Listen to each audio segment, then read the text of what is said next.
देखो 318 गाथा चल रही है अपनी, बहुत ही बढ़िया प्रश्न है।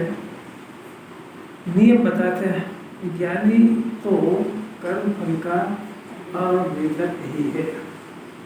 आज गाथा की विशेषता बहुत सुंदर, ज्ञानी कैसे बनते हैं ये विधि भी बताएंगे, और वो फल का आवेदक कैसे हो गया वो भी बताएंगे। इसके पहले जो गाथा थी उसमें नियम है कि अज्ञानी वेदक ही है, अर्थात भोक्ता है।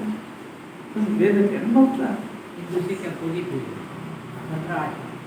17 में अज्ञानी का स्वरूप बताना, अज्ञानी का स्वरूप बताना है, तो इसको अज्ञान में भी देखना चाहिए कि अपने पास अज्ञान तो नहीं चल रहा है। मैंने प्रकृति के स्वभाव को में जुड़ना, एक तो अपने आप भी नहीं छोड़ता है, और द्रव्य शुद्ध मैंने जिनवाणी बारंबार कहे तब भी नहीं छोड़ता है, इसको अज्ञानी कहा है। अपनी क्या पोजीशन है, खाली सुन के याद करना है कि अज्ञान प्रकृति में के स्वभाव में जुड़ना, थोड़ा कंट्रोल करना, बंद करना, कुछ करना है। ये काम भी हाथ में आता है कि नहीं? यहाँ पर सुनने आते हैं कि कोई काम समझने के लिए आते हैं, तो समझने में कुछ प्रोग्रेस भी देखी जाती है कि वीकली प्रोग्रेस देखो, मंथली देखो, ईयरली देखो, क्या है 10-20 साल हो गए वहीं के वहीं, तो फिर इसको की सुनना की तैयार। बाहर लोग में तो एक क्लास में अगर 2 साल दे जाए, 3 साल दे जाए, माँ बाप पढ़ाई बंद करा देते तो क्या करेगा? यहाँ 10-20 साल हो जाते तो भी समझ ही नहीं आती उसको जिन्होंने को कराना क्या है। एक गाथा सिर्फ पाटनी जी प्रेजेंट हियर, मेंटली फिजिकली। देखो अज्ञानी में तो उन्होंने ये बताया था कि प्रकृति के स्वभाव को, यानी कर्म के उदय को अपना मानना और कर्म के उदय से पाप और पुण्य के परिणाम करना, सरलतम बात। इसी में जोड़ता रहेगा तो अज्ञानी। अब ये काम निर्माण को करवा छोड़वाना इससे, और आत्म स्वभाव में जुड़ जाता है। तो अब ये काम या तो अपने आप कर लें, नहीं तो जिनवाणी बार बार उपदेश देंगे, शास्त्र भी पढ़ाएंगे तो कर लें, करना तो पड़ेगा।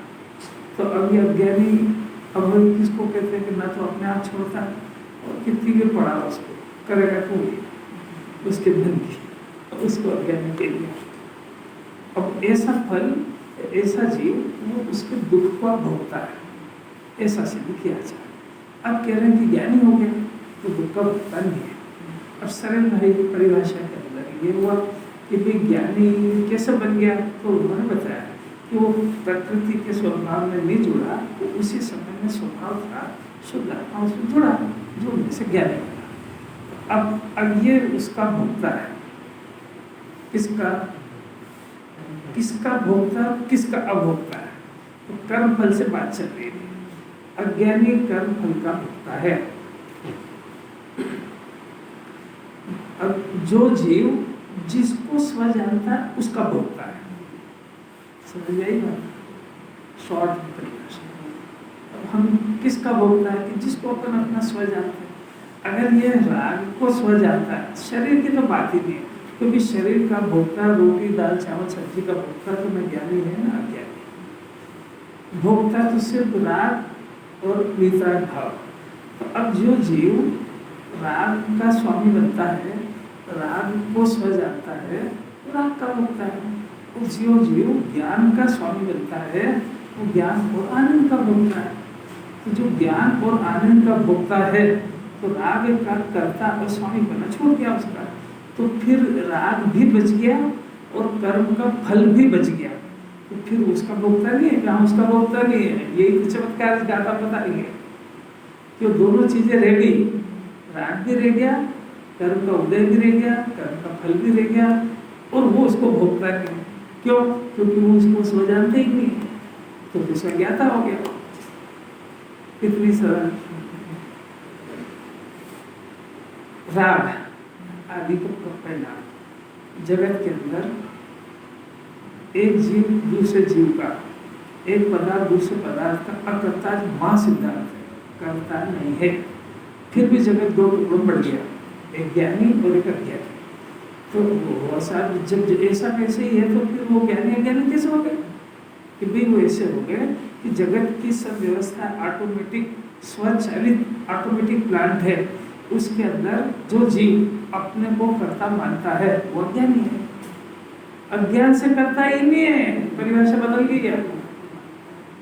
स्वचलित ऑटोमेटिक प्लांट, इसमें एक एक चेतन एक एक अचेतन अपना अपना काम अपनी अपनी योग्यता से अपने अपने समय पर अपने अपने उपादान से बिना किसी निमित्त की अपेक्षा के अपना काम अपने समय पे ऑटोमेटिक कर रहे हैं। कौन सा? चेतन और अचेतन सब। इस विश्व की व्यवस्था इतनी सुंदर है। अब वो ऐसा होने पर भी दो तरह की जीव जगत में पाए जाते हैं। एक तो स्वचलित व्यवस्था में इंटरफेरेंस करके अपने को कर्ता मानता है, तो वो अज्ञानी हो जाता है। और एक उसका कर्ता नहीं बनता है, और जैसी व्यवस्था हो रही है ऐसी उस व्यवस्था को जान लेता है, जानता है, ज्ञाता रहता है, उसमें इंटरफेरेंस करने का परिणाम नहीं आता है, तो ज्ञानी बन जाता है। बोलो, ज्ञानी बनना सरल है कि कठिन? उसको बनना ही नहीं है तो वो क्या करें?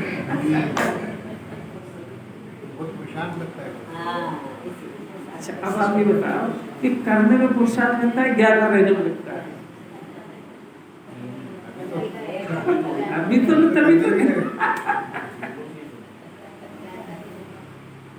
ज्ञाता रहने का तो पुरुषार्थ इसलिए है, अभी इसमें टीका नहीं है इस बात को, कि वो ज्ञाता रहने का अर्थ नहीं समझता। ज्ञाता रहना मतलब ऐसा अर्थ नहीं उसका अभिव्यक्त अर्थ।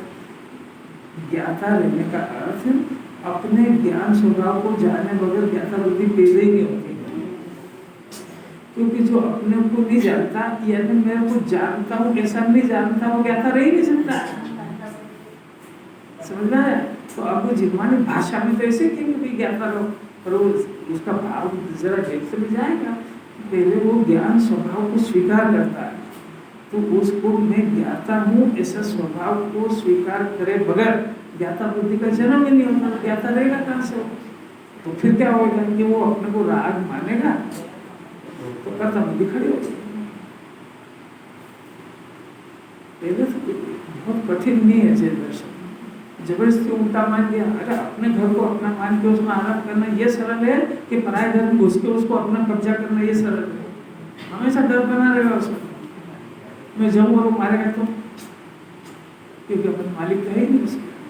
तो यही दशा तो इसकी हो रही है, शरीर का मालिक बना, अब वो हमेशा भयभीत रहता, उसमें चलती नहीं, वो टिकता नहीं है, और परिवार को अपना मान लिया और वो सुनता उनता है नहीं, बेइज्जती करता है इसकी, और समझते ही नहीं बेचारा भोलानाथ है।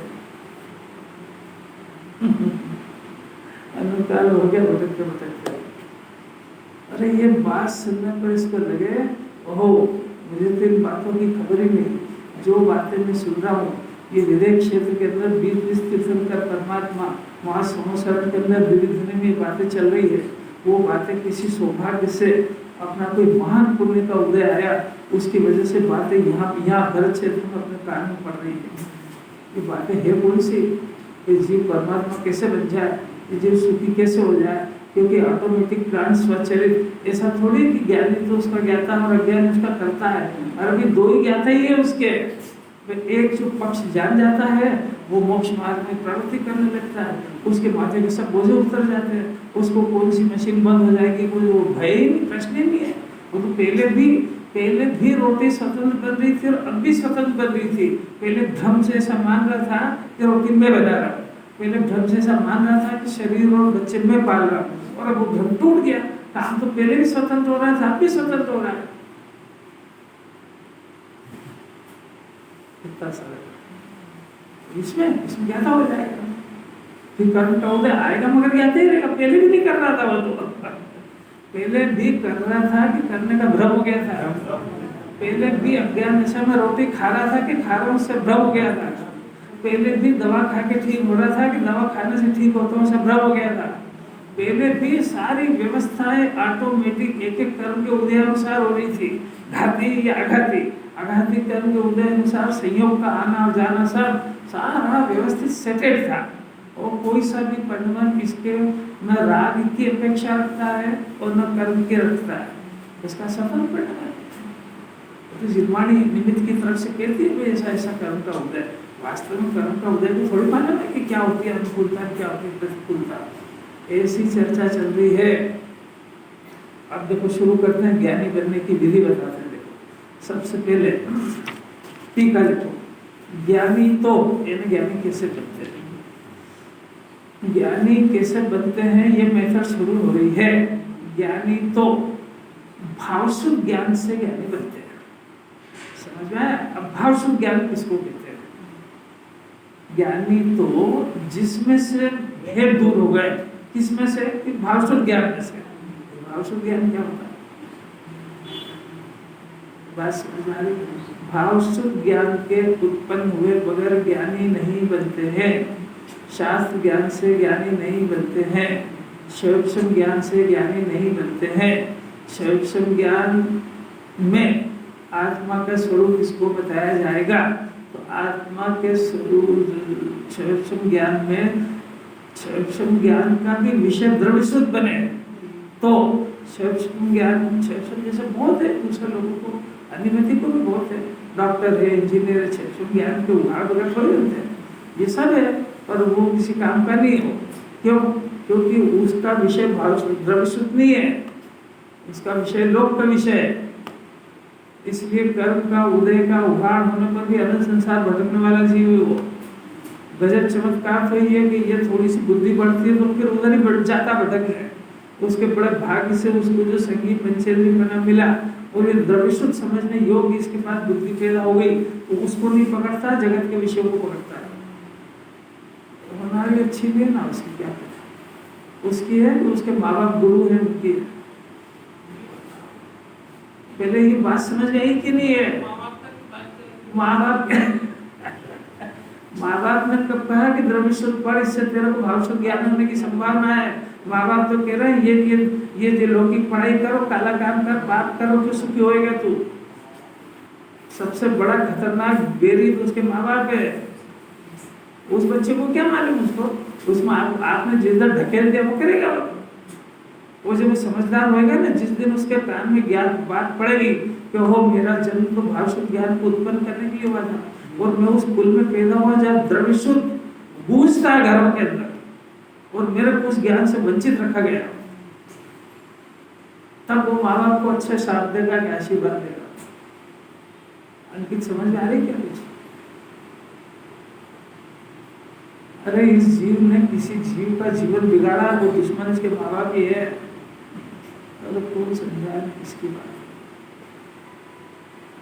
अपन तो ये बात कर रहे हैं ज्ञानी कैसे बनते हैं कि भावशुद्ध से बनते हैं। भावशुद्ध ज्ञान क्या होता है कि भावशुद्ध ज्ञान द्रव्य शुद्ध के आधार से बनता है। द्रव्य शुद्ध क्या होता है कि द्रव्य शुद्ध के अंदर 6 द्रव्य का 7 तत्व का भी वर्णन आता है, और उसके अंदर एक उपादेय पदार्थ शुद्ध आत्मा, ज्ञान और आनंद की मूर्ति, जो सम्यक दर्शन का विषय है, वो उत्पाद गैस से रहित भोग तत्व अनादि अनंत एक गायक मूर्ति जो सर्व समाधान कारक है, वो वस्तु उसका विषय बनती है, और विषय बनती है वो विषय उसमें द्रव्य शुद्ध में कहा गया। अब ये ज्ञान चतुराई से द्रव्य शुद्ध का आलम्बन छोड़ करके और उस विषय को पकड़ते से यानी द्रव्य शुद्ध के ज्ञान को आत्म ज्ञान बना लिया, तो भावशुद्ध ज्ञान पैदा हो जाए।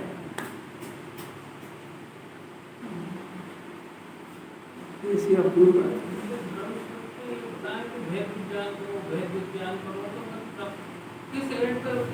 जब तक भावशुद्ध नहीं हो जाए।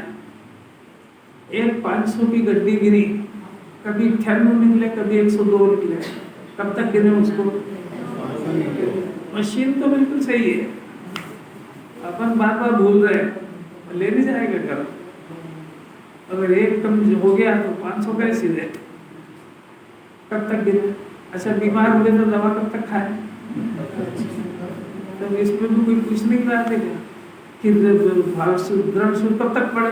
जब तक भावशुद्ध नहीं हो जाए। भावशुद्ध के लिए द्रव्य शुद्ध पढ़ाया था, कोई अंतर पूर्ण कर लेता। भरत चक्रवर्ती के पूर्व पैदा हुए, उनके कुल में पैदा हुए,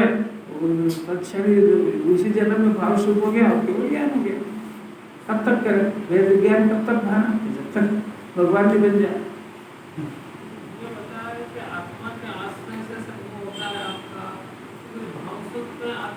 आपको कुछ समझ में आई कि नहीं बात? द्रव्य सुख में किसका वर्णन है? आत्मा का है। छह द्रव्य का, हाँ छह द्रव्य का भी है और आत्मा का भी है। तो छह द्रव्य का भी ज्ञान आत्मा के लिए कराया है। तो जो खास चीज थी वो तो भूल ही गए। खाली आत्मा का भी नहीं है, छह द्रव्य का भी है, क्योंकि परद्रव्य की स्वतंत्रता को जाने बगैर भी आत्मा में नहीं आएगा और आत्मा में जाए बगैर भी उनको स्वतंत्र भिन्न नहीं जानेगा। तो दो ही वर्णन है उसमें। अरे जिसको आम खरीदना उसको दूसरे फलों का भी ज्ञान होना चाहिए। ये तो मौसम भी नहीं आएगा आम समझ के।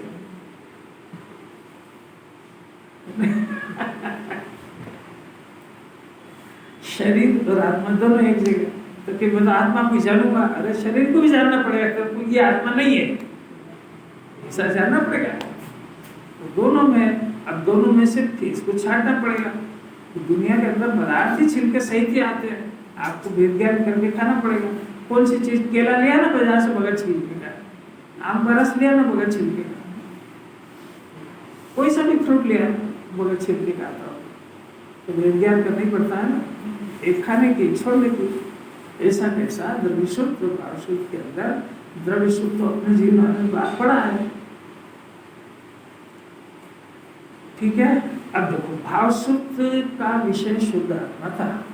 अशुद्ध आत्मा जो है वो अकेला नहीं रहता है, उसके साथ संसार दशा के अंदर भाव कर्म भी है, यानी राग आदि का परिणाम भी है, 8 कर्म भी बंधे हुए वो भी है, और संयोग में शरीर भी है। और फिर वो आत्मा जो है तो अभेद पदार्थ, पर उसको समझने के लिए उसके अंदर भेद कर करके भी समझना पड़ता है। उसके अंदर अनंत गुण है, तो एक एक गुण का स्वरूप भी समझना पड़ता है। तो एक एक गुण, ये एक एक गुण आत्मा नहीं है, आत्मा के अंदर अनंत गुणों में से एक एक गुण उसका रूप है। तो उसके एक एक गुणों से उसको समझना पड़ता है, ये भेद भी करना पड़ता है। तो ज्ञान इन सब कलाओं को सीखता है। तो सीखने की जो प्रोसेस है उसमें अपन एंटर्ड हुए हैं। अभी बात समझ आ रही है? अपन कितनी ऊंची बात सुन रहे हैं। जो अभी खाली आत्मा करते उसकी बस की नहीं है, क्योंकि आत्मा को भेद करे बगैर समझा नहीं जा सकता है। और आत्मा को भेद करके अभेद, क्योंकि आत्मा अभेद है, और जब उसका ज्ञान भेद कर करके थक जाए और अभेद को ग्रासप कर ले, बस उस ज्ञान का नाम भाव शुद्ध ज्ञान। बात समझ में आई क्या? भाव शुद्ध ज्ञान द्रव्य है कि गुण है कि पर्याय और क्या हो जाएगा सबका। तो ये जो भाव शुद्ध ज्ञान है ये पर्याय है, नहीं पैदा हुई के अनादि से। अरे बोलो ना, कुछ समझते नहीं हो कि नहीं पैदा हुई के अनादि से। कंफ्यूज क्यों होते हैं? अरे बोलते नहीं भाई, क्या राय है? भाव शुद्ध ज्ञान नहीं पैदा हुई के अनादि से है। नीला होके बोलो, है ना? बोल ही रहे क्या पैदा हुआ। डरना क्या उसके अंदर? निडरता से अगर अंदर में समझा होगा ना तो ठोस जवाब है। अरे साहब अनादि से होती तो अनादि से सब ज्ञान नहीं होता।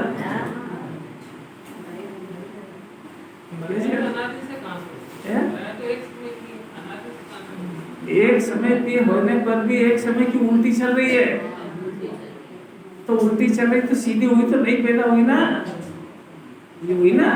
अब देखो ये जो ज्ञान की पर्याय है, इस ज्ञान की पर्याय में अनादिकाल से इसका स्वर ये था, क्या था कि मैं शरीर हूँ, मैं खाता हूँ, मैं पीता हूँ, मैं रागी हूँ, मैं रोगी हूँ, मैं पिता हूँ, मैं पुत्र हूँ, वगैरह वगैरह झूठ प्रचार करते थे।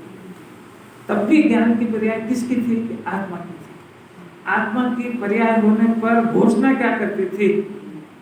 इसलिए इस ज्ञान का नाम कुशुद्ध ज्ञान था, और इसीलिए इस ज्ञान को मिथ्या दर्शन, मिथ्या ज्ञान नाम पाता था, क्योंकि ये हेतु किस द्रव्य की और घोषणा क्या करती है अनादि अनंत और कहते मैं मर जाऊंगा, है आरोपी और कहती मैं रूपी हूँ, है आत्मा की पर्याय और कहती मैं शरीर हूँ, है ज्ञान के गोला, ज्ञान द्रव्य, ज्ञानमय है और घोषणा करती थी मैं रागी हूँ। है सुख का समुद्र, घोषणा करती थी मैं दुखी हूँ। इसलिए चार गति भटकती थी। अब इस ज्ञान को जब द्रव्य शुद्ध के आश्रय से अपने शुद्ध आत्मा का पता लगा तो उसको जो खजाना हाथ में आया, खजाना हाथ में आने पर वो सारे भेद खत्म होने पर, सारे संयोग से दृष्टि हटने पर, जब उसने अपने चेतन के दरबार को देखा तो उसके सारे स्वर बदल गए। तो है तो पर्याय और है नहीं, वो है एक समय की। उसके बाद भी वो घोषणा करती है मैं अनादि अनंत हूँ, मैं आनंद मूर्ति हूँ। अरे तेरे पास आनंद मूर्ति आया कहाँ से कि उसके स्वर सारे बदल गए। बात समझ में आ रही? इतना बड़ा काम हो गया। देखा तो श्रद्धा हुआ तो ज्ञान और श्रद्धा एक साथ होता है। ज्ञान उसको देखता है, मैंने ज्ञान उसको जानता है, तभी तो श्रद्धा करेगा कि ये मैं हूँ। दोनों काम एक साथ होते हैं। कभी ज्ञान की मुख्यता से बोलते हैं और कभी श्रद्धा की मुख्यता से। श्रद्धा में प्रतीति होती है और ज्ञान में जानना और देखना होता है। तो जानना और देखना रूपी है तो रूपी देखेगा, अरूपी है तो अरूपी देखेगा। तो ज्ञान का तो स्वभाव रूपी अरूपी दोनों को जानना है। ज्ञान का स्वभाव रूपी और अरूपी दोनों को जानना है। तो ऐसा नहीं है कि खाली रूपी रूपी को ही जानता है, अरूपी को भी जानता है। रोज तो उदाहरण दे रहे हैं, आपके घर वाले का गुस्सा रूपी है क्या अरूपी? आप बोलो ना, तो जान लेता है कि नहीं ज्ञान? अच्छा, आपके अंदर जो कषाय है वो रूपी क्या रूपी? तो वो भी जान लेता है कि नहीं? तो इसे ज्ञान आत्मा के अनंत गुणों को जान लेता है। इसका नाम जानना भी हो गया, देखना भी हो गया। और ये हुआ वैसे उसकी प्रतीति भी होती है। प्रतीति माने वो ये जो मैंने देखा है यही मैं हूँ। जैसा वो उधर निर्णय हुआ ना, इसको क्रोध देख करके इसने कहा अरे क्रोधी से बात नहीं करना, कर लिया ना फैसला आपने। ये प्रतीति हो गई ना कि ये जीव क्रोधी है, इससे दूर है। अगर करता है कि नहीं, हाँ तो करते जाए, मेरे समझ तो आए कि समझ आ गई है कि नहीं। आपने देखा किसी को कि आगे मायाचारी करता है कि अपनों को कभी भी धोखा नहीं देगा, तो एकदम प्रतीति कर लेता है ना, वो दूरी बना लेता है कि उससे। तो ऐसा प्रतीति करना इसमें गुण है आत्मा। तो ऐसे ही ज्ञान जब अपने अनंत अनंत गुणों के वैभव को अपने ज्ञान से जान लेता है तो उसी वक्त प्रतीति कर लेता है, ओह इस सुख का समुद्र ये मैं हूँ, पर इसके आश्रय से मुझे मुक्ति होगी, ऐसी प्रतीति हो जाती। इसी का नाम सम्यक दर्शन। बोले ये भी काम हो सकता है कि हर हो ही रहा है।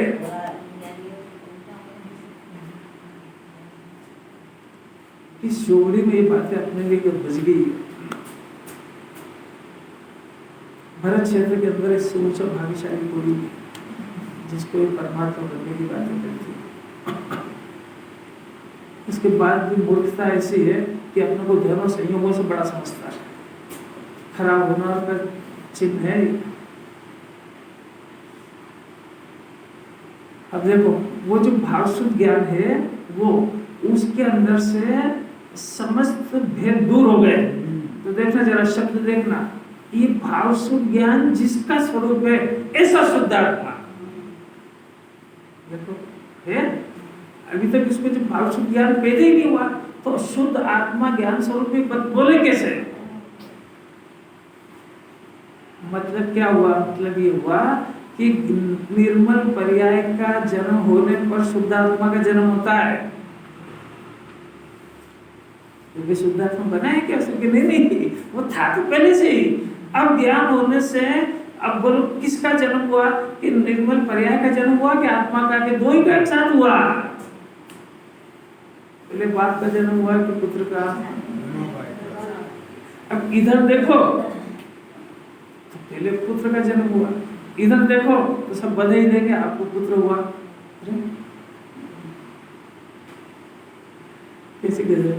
ऐसा भावशुद्ध ज्ञान का जन्म हुआ। वो भावशुद्ध ज्ञान के साथ इसमें से समझ भेद दूर हो गए। ऐसा शुद्धात्मा देखो, ऐसे शुद्धात्मा देखो, एक शब्द देखना इसमें, ऐसे शुद्धात्मा के ज्ञान हमने शुद्धात्मा से नहीं, शुद्धात्मा के ज्ञान से भावशुद्ध ज्ञान बना हुआ।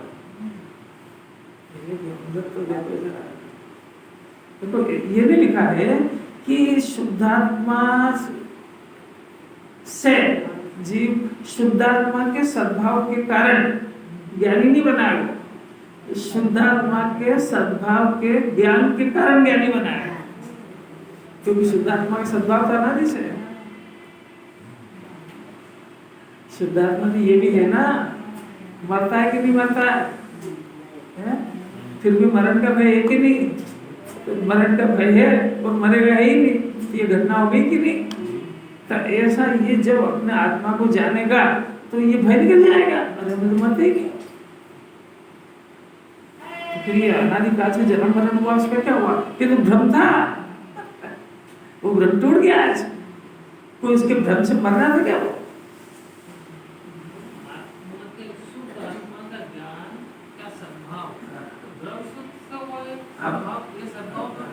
हाँ वही तो दृढ़ सुख के बिना शुद्धात्मा बताएगा कौन? कौन बताएगा? समझ आ गया? इससे ये भी पता लगेगा कि द्रव्य सुख कहते किसको। इससे ये भी पता लगेगा कि दुनिया में जो जो बातें द्रव्य सुख को छोड़ के चल रही वो सब संसार परिभ्रमण का कारण है। वो बहुत सारे फैसले हो जाएंगे, सब मत कह रहा हूँ मेरे से। आप थोड़ा बहुत अपने ज्ञान को अलर्ट करके समझना सीखो कि जिस जगह पे द्रव्य सुख की चर्चा नहीं चलती है वहाँ पे समय बर्बाद करने की जरूरत नहीं है, क्योंकि मनुष्य प्रजा कीमती चली जाएगी। वो हर बात क्या बताएंगे? तुमको एक बात कह दी, शार्ट में सब समझ जाना चाहिए कि यहाँ तेरा कल्याण होगा, तो तेरे को समझ जाना चाहिए कि इसकी जगह अलावा कहीं नहीं होगा। अब फिर भी बार बार पूछे तो मूर्ख है क्या?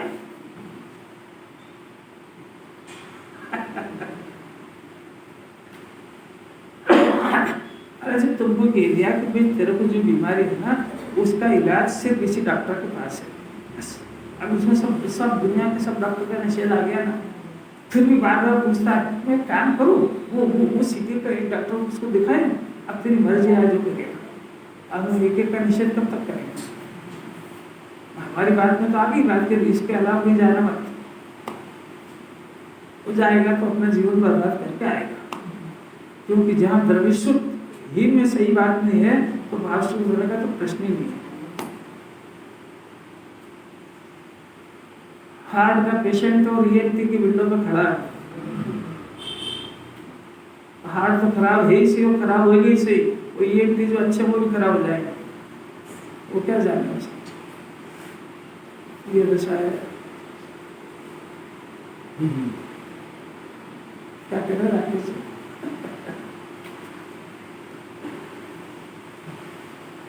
जगत को इस तरीके से ठगा जा रहा है, बेचारा बोले भी समझते नहीं। मुनि दशा अंगीकार करने पर समस्त आरंभ और परिग्रह के त्यागी होते हैं और महाव्रती होते हैं।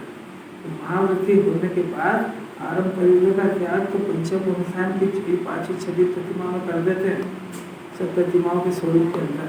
तो मुनिराज किसी भी तरह का कोई आरंभ परिग्रह धर्म के नाम पे नहीं करते हैं, क्योंकि नहीं तो महाव्रत भंग होने का दोष लगता है।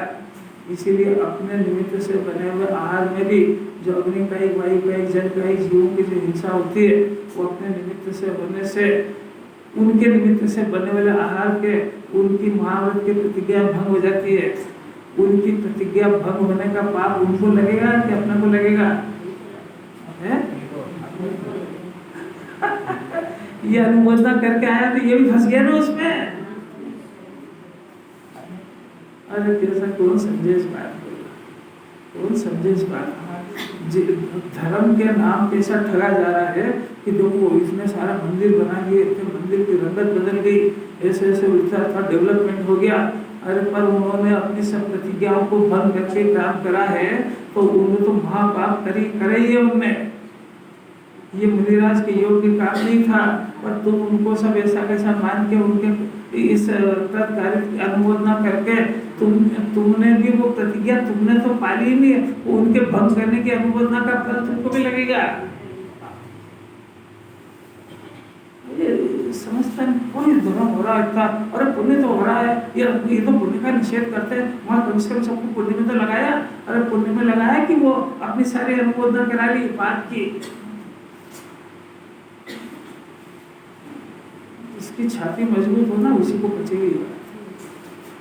बाकी हर एक दिवस की बात नहीं। तो गुरुदेव जैसे शूरवीर पैदा हो, किसी एक की परवाह नहीं करी। जब हमारे गुरु ने किसी की परवाह नहीं करे, हम किसके करे? सुनना सुनो, नहीं सुनना मत सुनो। बात समझ है? जिसको हमने माना है, पाटनी जी कर ले, सत्य स्वरूप से समझौता नहीं होता है। वो आर या पार, सत्य सत्य रहेगा। अनंत भाव का मामला है इसमें। ये मनुष्य पर याद चले जाएंगे, उसके बाद कोई गारंटी नहीं है इसकी।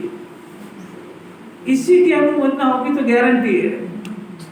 ये तो ठीक है, समोसारण मिलेगा, और अगर इसमें कुछ घालमेल घुसेड़ दिया कुछ भी, तो ये भी चला जाएगा। देखो आगे बढ़ गया, नाराज होंगे लोग के आगे तो बढ़ते हैं, तो बचना चाहिए। देखो शुद्ध आत्मा, शुद्ध आत्म ज्ञान, ये हमने शुद्ध आत्मा के ज्ञान के सद्भाव के कारण, देखो दो शब्द, शुद्ध आत्मा के सद्भाव के कारण ज्ञान ही नहीं हुआ है, क्योंकि शुद्ध आत्मा तो अनादि से है, पर शुद्ध आत्मा का ज्ञान पैदा हुआ। इस ज्ञान का नाम भाव शुद्ध ज्ञान है।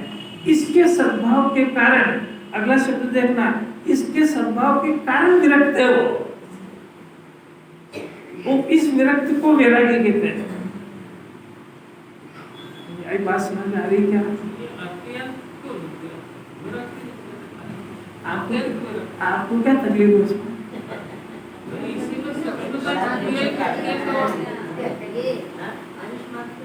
अत्यंत का अर्थ है कि उसमें किसी जरा भी गुंजाइश नहीं। अत्यंत मैंने एक शब्द को भी कम ज्यादा या बदलने का प्रयत्न मत करो, समझने का प्रयत्न करो।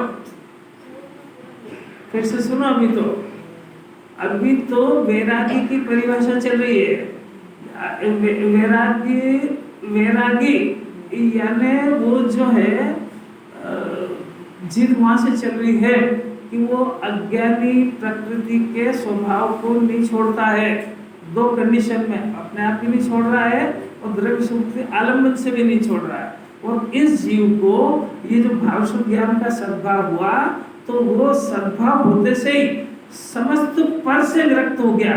पर से अत्यंत, पर यानी वो प्रकृति का स्वभाव, पाप का परिणाम, पुण्य का परिणाम, क्षय ज्ञान का परिणाम, कर्म के उदय की चीजें, इनसे अत्यंत माने इनसे कोई थोड़ा बहुत कनेक्शन रखे ऐसा नहीं, इन सबसे न्यारा हो गया। इन सबसे अत्यंत विरक्त होने के कारण वो उस कर्म के स्वभाव को छोड़ देता है, तो ज्ञानी बन गया। उधर वो क्या था कि वो अपने आप भी नहीं छोड़ रहा था और पढ़ के भी नहीं छोड़ रहा था, और इसने ही छोड़ दिया।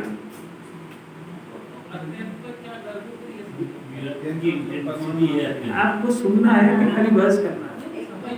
समझना है तो अभी हाथ बोला ना, पर का अर्थ मैंने क्या बताया ये बताओ। वो पर अत्यंत के पहले पर लिखा हुआ है, यही तो बुद्धि हाजिर है। पहले सुनने का प्रयत्न करो। पर के अंदर प्रकृति का स्वभाव लिया है मैंने। जिसको अभी प्रकृति का स्वभाव पहले वो स्व समझ रहा था, उसको पर के अंदर पाप का परिणाम, पुण्य का परिणाम, क्षय ज्ञान का परिणाम, सारे संयोग, इन सबको पर के खाते में डाला। मैंने तो क्षेत्र में नाम भी नहीं लिया था। इन सबका लाट, इनसे अत्यंत विरक्त। तो वो विरक्त जैसा अभी ये अज्ञानी को प्रासंगिक वैराग्य होता है, कोई डेथ हो गई, कोई नुकसान हो गया, वो मुंह लटका के बैठ गया, डिप्रेशन में आ गया, शरीर में डॉक्टर के लिए मर जाएगा तो वो विरक्त हो गया, ऐसा है नहीं। वो ये शुद्ध आत्मा के आश्रय से भाव शुद्ध ज्ञान होने पर जगत के समस्त पदार्थों से अत्यंत विरक्त हो गया। ये पदार्थ बचे रह गए, ज्ञान श्रद्धा अपने आत्मा में आ गया, तो वैरागी हो गया। बात समझ में आई क्या? अज्ञानी तो वैरागियों की नकल करता है, तो उसके साथ मेरे वैराग हो रहा है। ये जो क्षणिक वैराग है वो अभी दबी हुई रुंधी हुई कषाय है, वो तो अभी 10, 12, 13 दिन का इंतजार कर रही है। नहीं आ रही समझ में? अंकित को समझ नहीं आ रही। तो 40-50 साल का आदमी जिसकी वाइफ मर गई हो, वो दूसरे ब्याह की योजना तीसरे दिन से बना लगता है। शमशान घाट से वो विरक्त दिख रहा है। यहाँ तो ऐसा है कि अगर ऐसे प्रसंग आ जाए ना तो घर बार छोड़ के उदासीन आश्रम में बढ़ते हुए जाते हैं। कब शुद्धात्मा के ज्ञान के अलावा बचा क्या दुनिया, तो इसकी तो योजना बनती है। वो नकली वकली की बात है, मत के आ जाता, दुनिया पड़ी देखते रहना सब, अपन तो अपना बच जाओ, इससे बड़ा काम है बस।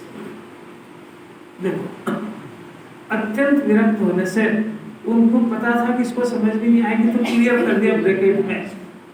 अत्यंत विरक्त होने से प्रकृति यानी कर्म के उदय के स्वभाव को स्वयं छोड़ देता है। हो गया स्पष्ट?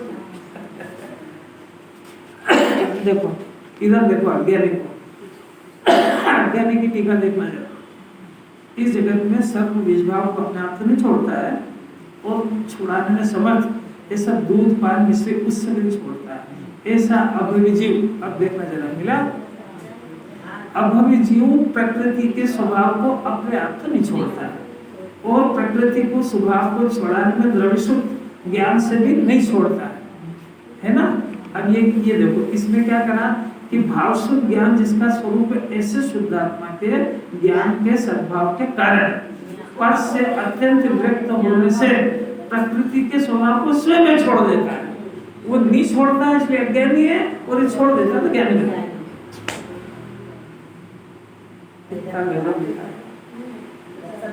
है ना? अब इधर देखना इसलिए और उधर देखना, पहले अज्ञानी का देखो। अब वो नहीं छोड़ता है इसलिए उसे सद्भाव के कारण भाव शुद्ध ज्ञान स्वरूप शुद्धात्मा के अज्ञान के अभाव के कारण अज्ञानी है, इसलिए वो नियम हो गया कि वो प्रकृति के स्वभाव का वेदक ही है ना? अब इधर देखना, उसको अज्ञान सिद्ध करा था ना, क्यों अज्ञानी है? क्योंकि भाव शुद्ध ज्ञान स्वरूप शुद्धात्मा के ज्ञान के अभाव के कारण ये ज्ञानी क्यों बना कि भाव शुद्ध ज्ञान स्वरूप शुद्धात्मा के सद्भाव के कारण ज्ञानी भी बना और वैरागी भी बना। अत्यंत विरक्त हो गया काय से? कर्मोदय के स्वभाव से, यानी कर्म के उदय तो पड़े रहे पर इसने उसमें जुड़ना बंद कर दिया और अपने स्वभाव तोड़ दिया। इसलिए देखो, अब इसलिए देखो क्या हुआ, इसलिए उदय में तो आए, भगवान भी बना जब तक कर्म के उदय तो आएंगे। अब देखो कौन कौन से आएंगे, अमधुर भी आएंगे और मधुर भी आएंगे। अमधुर माने पाप के उदय, मधुर यानी पुण्य के उदय। अमधुर यानी पाप का परिणाम, मधुर यानी पुण्य का परिणाम। अमधुर यानी पाप का उदय, मधुर यानी पुण्य का उदय। अमधुर माने इसको नहीं सुहाती चीजें खाने को मिलना, नहीं सुहाती है। दवाएं किसको पसंद है, खानी पड़ती है ना उसको, दवाएं किसको पसंद है? अमधुर भी खाती है अमधुर। और जो मिष्ट पकवान है जो भी खाने योग्य वो मधुर है। तीन चीजें भी है, एक पाप का परिणाम, एक पाप का फल और एक उद्गम की अमधुर चीजें। पुण्य का परिणाम, पुण्य का फल और इसकी मनपसंद सुहानी चीजें, तीनों। और इसका विश्लेषण भी थोड़ा थोड़ा तो सुने ना।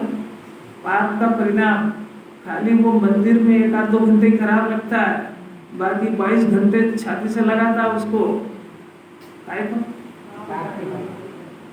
अभी मरेगा कि बचेगा? जहर खा रहा है, मंदिर में बैठा जब तक क्यों? अरे पाप नहीं करना चाहिए, वो तैयार बैठा वो घड़ी देखने के लिए, बंद करो जाएंगे क्या? वो पाप के फल को एक समय भी नहीं चाहता, 22 घंटे परिणाम चाहता है और फल एक समय भी नहीं चाहता है। ये शूरवीर। अरे कुछ लगता है कि नहीं लगता है? अपन तो नहीं रहे इस घेरे में गए हैं। कैसी गलती? पाप का फल एक मिनट भी चाहिए, पाप का परिणाम 22 घंटे भी छोड़ना है। अब मधुर को सुहाता नहीं है फिर भी झेलना पड़ती है, ये एक पोर्शन। अब पुण्य का परिणाम, पुण्य का फल और मीठी सुहानी चीजें। मीठी सुहावनी चीजें वो तो उदिया अनुसार तो फिर भी जो लगती है इसको, अब पुण्य का परिणाम वो मधुर लगता है कि अमधुर लगता है? मेरी बात ये खतरनाक बात है।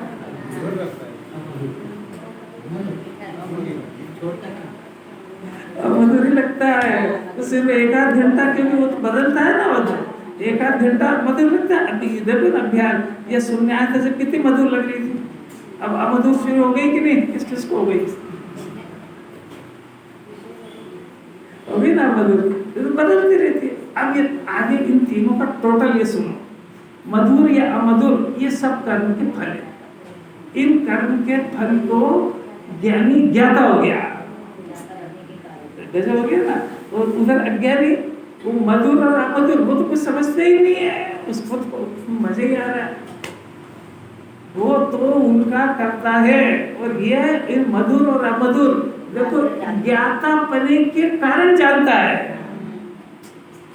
अब वो ज्ञातापना कैसे आया कि वो ज्ञान स्वभावी आत्मा को स्व जानने पर ज्ञातापने का जन्म होता है। उसके पहले जिनवाणी इसको सिखाएगी कि तू करता नहीं है, ज्ञाता है। तो जिनवाणी के शास्त्र ज्ञान से, शास्त्र के पन्नों के आधार पर अपने को ज्ञाता कहना सीख जाता है, पर वो ज्ञातापना आत्मा के आश्रय से पैदा होता है। तो जो अपने ज्ञान स्वभाव को नहीं जानता वो ज्ञातापना लाया कहाँ से? कि साहब आपने सिखाया इसलिए बोल रहा हूँ। नहीं एक बात सुनो, ज्ञाता कहना किसने सिखाया? तो वो ज्ञाता कहना जो सिखाया है वो कर्ता बुद्धि के निषेध के लिए सिखाया था। ज्ञाता का अर्थ ये नहीं कि तू गेहूं को जानता है, नहीं समझ बात। ज्ञाता बनने का अर्थ ये था कि तेरा जानने का स्वभाव उसका आश्रय ले, ये कहा था उस समय। तो ये समझता है कि मैं करता नहीं हूँ, चौके में रोटी वोटी थोड़ी बनाता हूँ, जानता हूँ मैं बाहर कहीं भी जाता हूँ ना, अनमने मन से जानता हूँ साहब, इसको जानना वाला नहीं कहते, ये इसको ठगना कहते हैं। कुछ आ रही क्या, पकड़ में आ रही क्या? अरे ये महापुरुष जो होते थे शास्त्र पढ़ने की अकल भी नहीं आती।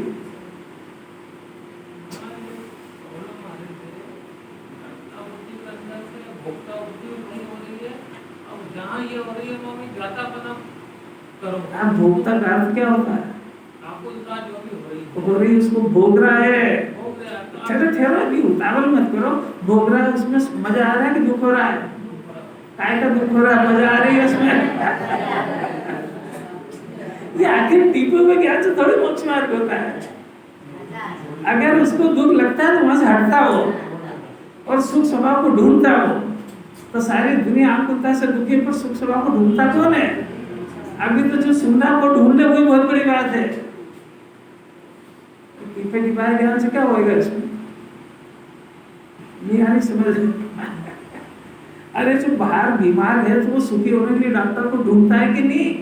तो तुमको अगर आकुलता दुख लग रही है तो निराकुलता कराने वाले देवसार गुरु को ढूंढा भी सही तुमने, और निराकुल होने की कोई विधि भी सीखी आज तक? मैंने ईमानदारी से सुनेगा तो उसको अपनी रियल स्थिति पता लगेगी कि बिल्कुल होश में नहीं है। ये अभी मौका है कि मिथ्यात्व को गला के ले और दिमाग को सही कर ले। मात्र जानता ही है, किंतु ज्ञान के न होने पर,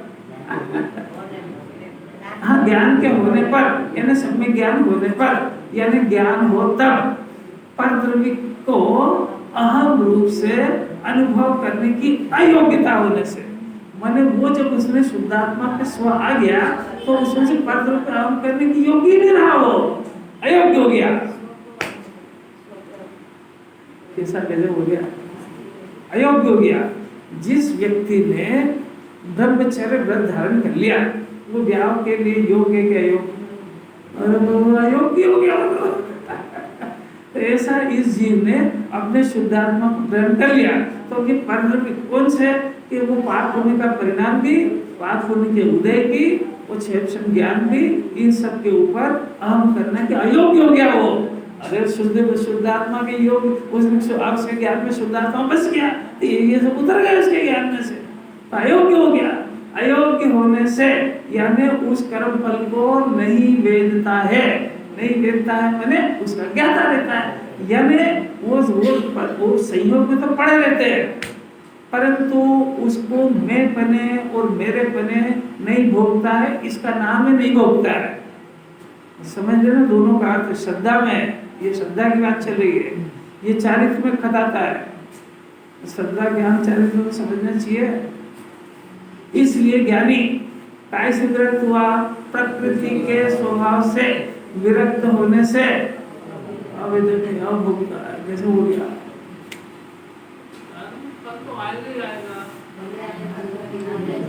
और क्या सिखा